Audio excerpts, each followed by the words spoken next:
श्री कृष्ण वंदे जगद्गुरु। चिदांश Agarwal here. आध्यात्मिक ज्ञान 24 में आपका हार्दिक अभिनंदन, स्वागत। आज बात करेंगे एक सामाजिक मुद्दे पर। दैनिक जागरण में आज के अखबार में जो खबर छपी है, दिल्ली यमुनोत्री हाईवे हरबटपुर से कालसी तक 4 लेन बनाने की जो खबर छपी है, स्थानीय जागरण संवाददाता के द्वारा 20 मार्च 2025, उसी के विषय में आज बात करेंगे, चर्चा करेंगे आपके साथ।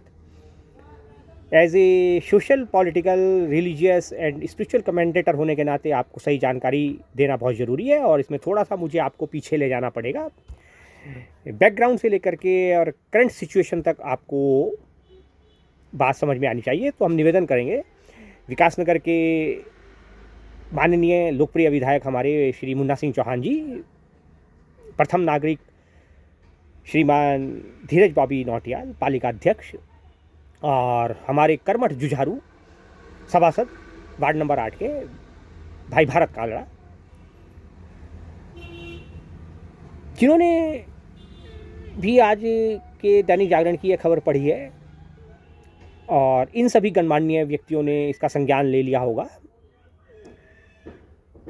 प्रिंट मीडिया और दैनिक जागरण संवाददाता के हिसाब से, उन महोदय के हिसाब से तो विकासनगर क्षेत्र के लिए बड़ी अच्छी खबर उन्होंने इसको बताया है, किंतु धरातल पर जब इसका आकलन हम करते हैं बैठ करके बहुत ही सहज स्थिति से, सरल स्थिति से, तो ये बहुत ही दयनीय और बुरी खबर है, न केवल विकासनगर क्षेत्र के लिए अपितु इस पूरे 15 स्क्वायर किलोमीटर क्षेत्र में बसी हुई संपूर्ण जनता के लिए यह बहुत बुरी खबर है।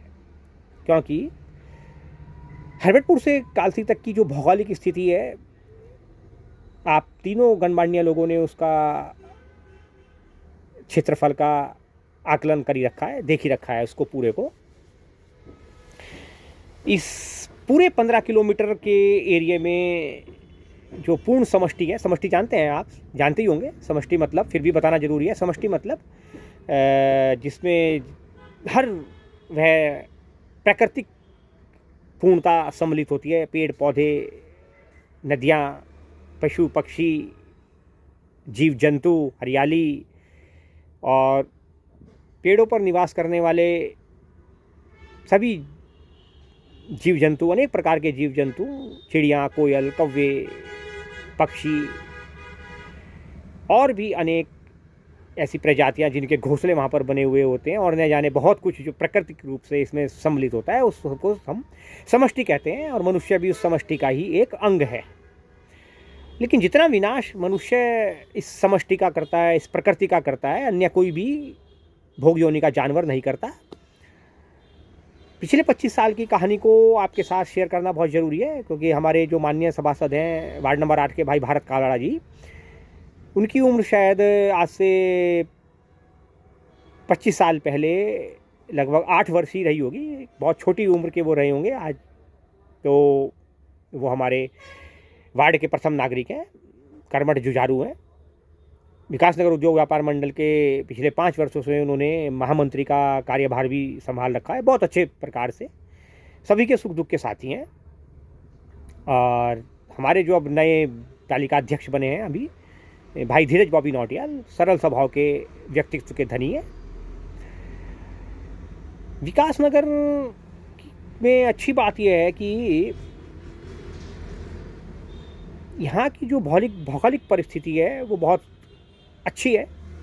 देखिए कैसे, जरा सा थोड़ा सा समझना जरूरी है। पहाड़ी गली चौक से लेकर के मात्र 1.5 किलोमीटर की दूरी पर यह यमुना नदी बह रही है, और चौक से 3 किलोमीटर की दूरी पर सब अद्भुत गंगभेवा बावड़ी है, प्राकृतिक उद्गम स्थल है, महर्षि गौतम की तपस्थली है। और अब बैसाखी पर एक सप्ताह का वहाँ पर बैसाखी मेला लगता है, बहुत सुंदर। और हमारी उम्र मान लिया 53 साल है, तो हमने तो जब से ही देखते आ रहे हैं, अपनी दादी जी के साथ हम वहाँ जाया करते थे, और अब भी ज़्यादा कदा वहाँ पर हमारा चक्कर लगता रहता है। बहुत ही सुंदर स्थान है, जितना उसका विस्तार होना चाहिए था, विकास होना चाहिए था, विस्तृत होना चाहिए था, पिछले 53 सालों में किसी भी सरकार ने और स्थानीय जो कमेटी बनी हुई होगी उसने इस और कोई ध्यान नहीं दिया। ये बड़े खेद का विषय है, बहुत डेवलप हो सकता था वो। और दूसरा जो पवित्र पुण्य पावन क्षेत्र है विकासनगर में, जो बहुत सुंदर रूप से डेवलप हो सकता था, पिछले 25 सालों में केवल विकासनगर की जनता के प्रयासों से ही उसमें जितना विकास हुआ है, स्थानीय स्तर पर योगदान करके यहाँ के गणमान्य व्यक्तियों ने ही उसको सजाया और संवारा है। श्री हनुमत धाम तीर्थ क्षेत्र स्थल विकासनगर मात्र पाड़ी गली चौक से 1.5 किलोमीटर की दूरी पर ही वो स्थित है। और साप्ताहिक भंडारा वहाँ पर होता है शनिवार को, प्रतिदिन सत्संग संध्या बेला होती है, आरती होती है। अभी जनवरी के महीने से मकर संक्रांति 14 जनवरी को थी, तब से जो है अखंड ज्योत वहाँ पर चल रही है। अखंड हवन यज्ञ कुंड बनाया गया है जिसमें आप गायत्री महामंत्र की आहुतियाँ दे सकते हैं, हवन यज्ञ कर सकते हैं। बहुत सुंदर स्थान है, कमरे वहाँ पर बने हुए हैं और चारधाम यात्रा में वहाँ पर निःशुल्क ठहरने की व्यवस्था रहती है। अच्छे खासे विकासनगर में 25 साल पहले यहाँ पर इस 3 किलोमीटर के एरिया में 290 पीपल के वृक्ष हुआ करते थे। आर्य समाज मंदिर में एक मीटिंग हुई थी, डेट तो अब ध्यान नहीं रही, लगभग 25 वर्ष पूर्व। इतना अवश्य ध्यान है कि ट्रिपल इंजन की सरकार हुआ करती थी उस समय। केंद्र में माननीय अटल बिहारी वाजपेयी प्रधानमंत्री हुआ करते थे और उत्तराखंड में श्रीमान नित्यानंद स्वामी जी को मुख्यमंत्री मनोनीत किया गया था और विकासनगर नगर पालिका के अध्यक्ष थे श्रीमान श्री चंदन लाल अग्रवाल जी। इतना अवश्य ध्यान है। व्यापारियों के साथ जो मीटिंग नगर पालिका के चेयरमैन की श्री आर्य समाज मंदिर में एक दिन हुई थी सायंकाल, उस मीटिंग में मैं उपस्थित था। वह मीटिंग श्रीमान श्री प्रदीप महावर जी उस समय नगर अध्यक्ष हुआ करते थे उद्योग व्यापार मंडल के, उनके की अध्यक्षता में नगर पालिका चेयरमैन और अधिशासी अधिकारी की उपस्थिति में वो मीटिंग हुई थी और लगभग सारा विकासनगर के सभी व्यवसायी वहाँ पर उपस्थित थे। और विकास नगर के विकास के लिए कार्य योजना का प्रस्ताव साहब स्टेट गवर्नमेंट और सेंट्रल गवर्नमेंट को भेजना था, नगर पालिका को बनाकर वो मीटिंग वहाँ पर हुई थी। तब भी इस विकासनगर में जो डिवाइडर बनना था इसको, और यहाँ से जो पेड़ हटाए जाने थे पीपल के वृक्ष, उनको लेकर भी काफ़ी गंभीर चिंतन मनन वहाँ पर होना था और हुआ भी। एकमात्र चिदांशु अग्रवाल अर्थात मैं वहाँ पर ऐसा व्यक्ति था जिसने विकास का कोई विरोध नहीं किया, विनाश का विरोध किया था। मेरा अपना वहाँ पर मत था, मैं वहाँ अकेला रहा। मैंने वहाँ पर यह मत रखा था कि विकासनगर से में ये जो 3 किलोमीटर के एरिया में है सब पीपल के वृक्षों को काटे बिना डिवाइडर बनाया जा सकता है और ये बहुत सुंदर लगेगा, इसका बहुत अच्छा वो होगा।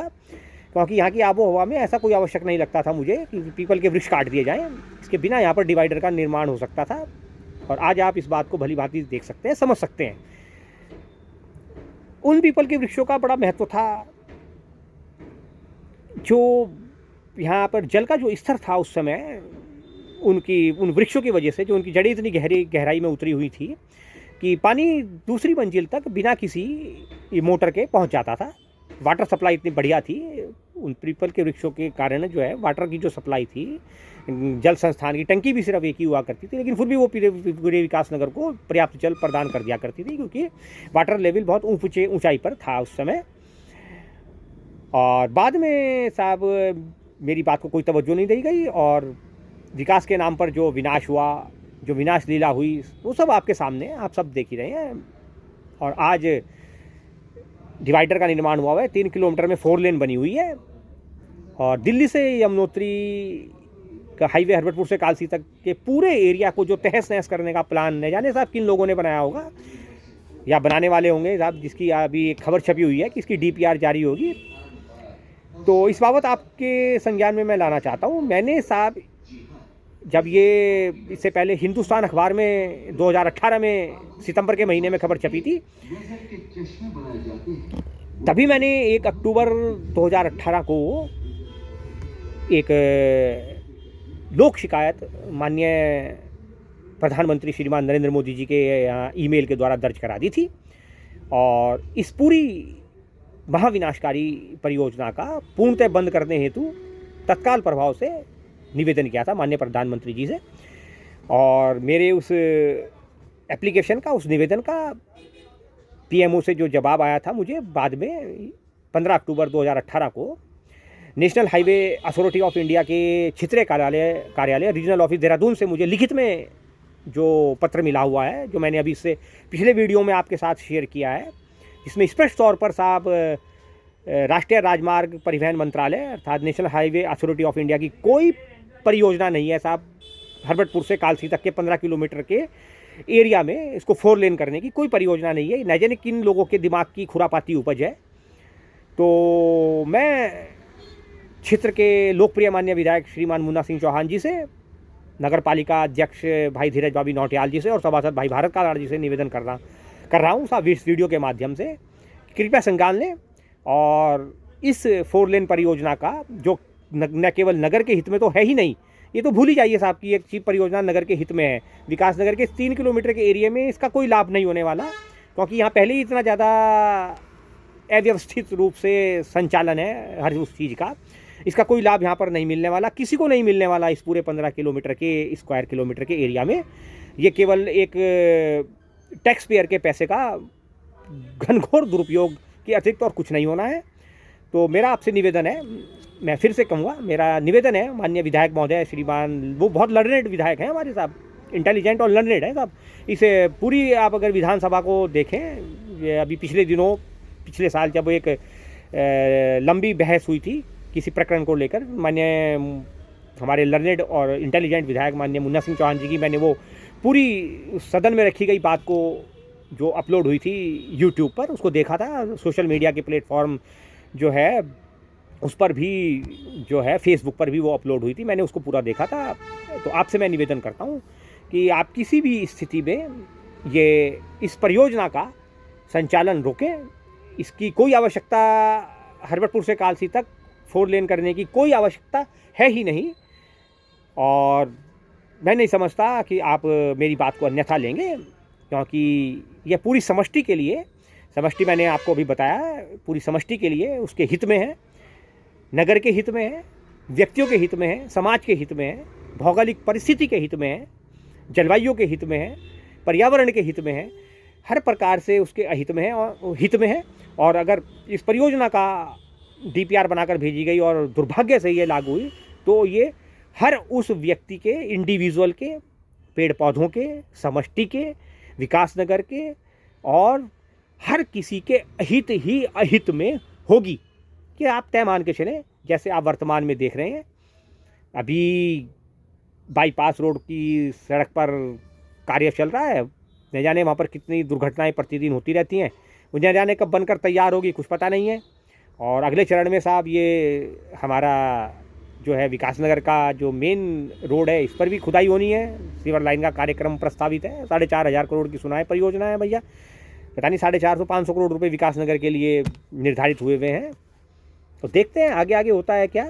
लेकिन मैंने 1 अक्टूबर 2018 को ही इस महाविनाशकारी परियोजना का, जो हरबटपुर से लेकर के कालसी तक 4 लेन की जो परियोजना है, इसका विरोध कर रखा है। प्रधानमंत्री के यहाँ मेरी लोक शिकायत दर्ज है, उसका उत्तर मुझे national highway authority of India ने दे दिया है लिखित में।